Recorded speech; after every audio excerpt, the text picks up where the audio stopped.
নমস্কার। গত পরশুদিন 20 তারিখ বিকালবেলা ইতি দাস স্বামী সুখেন দাস প্রতাপগড় ব্রিজের সাথে বাড়ি, উনি একটা কমপ্লেন করেন আমাদের এখানে যে ওনার স্বামী প্রতাপগড় বাজারে ঠেলার মধ্যে চায়ের দোকান ওনার সাথে তাদের এলাকারই দীপঙ্কর সরকার একটা ঝগড়া হয়।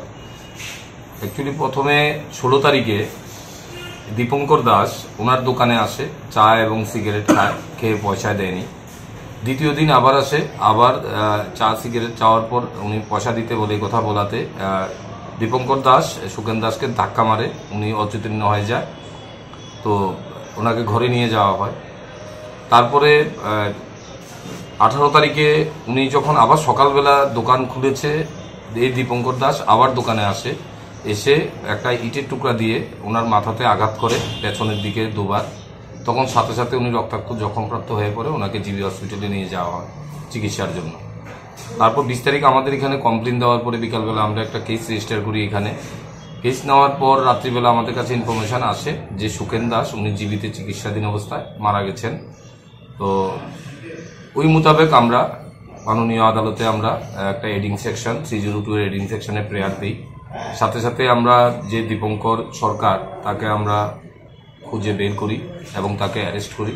অ্যারেস্ট করেই গতকালকে তাকে আমরা কোর্টে পুলিশ রিমান্ড চেয়ে আনি। 4 দিনের পুলিশ রিমান্ড মাননীয় আদালত আমাদের অ্যালাউ করেছেন।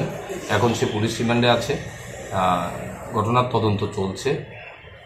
কি কারণে না, অ্যাকচুয়ালি ইস্যুটা হয়েছে যে চা সিগারেট খেয়েছে, ওটার জন্যই টাকা নিয়ে তাদের মধ্যে একটু কথা কাটাকাটি হয়েছে। যখন ওনার কাছে টাকা চেয়েছিল দোকানদার সুখেন দাস, তখনই তাকে টাকা নেই বলে তার সাথে ঝগড়া শুরু হয়। তো ওই দিন টাকা দেয়নি, দ্বিতীয় দিনও আবার চেয়েছে, ওনাকে আর জিনিস দেয়নি।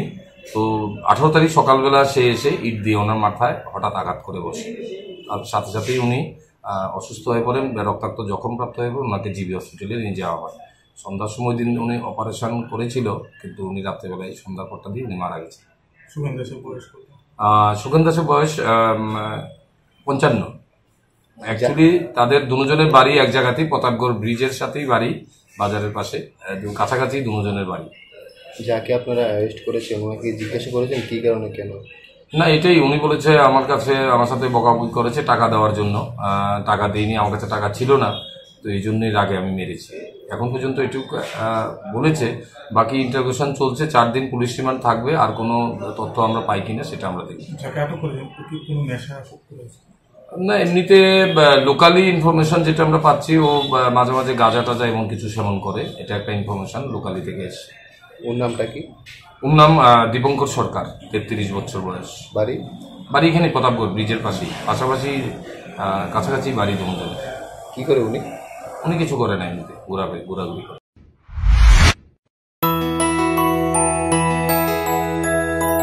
স্বাদে ভরা ঘিয়ের সুবাস লংতরায়, কি ভালো খেতে। শুদ্ধ ঘিয়ের আবেশ ভরা লংতরায়, অপূর্ব সুগন্ধ, পুষ্টি ভরা ঘিয়ের খাবার, গাওয়া ঘি প্রিয় সবার লংতরায়। একেই বলে বিশুদ্ধ ঘি। বিশুদ্ধ ঘি নাম মনে রেখো লংতরায়। লংতরাই ঘি রোজ খাবারে তোমাকে চাই। লংতরায়, লংতরায়, লংতরায়।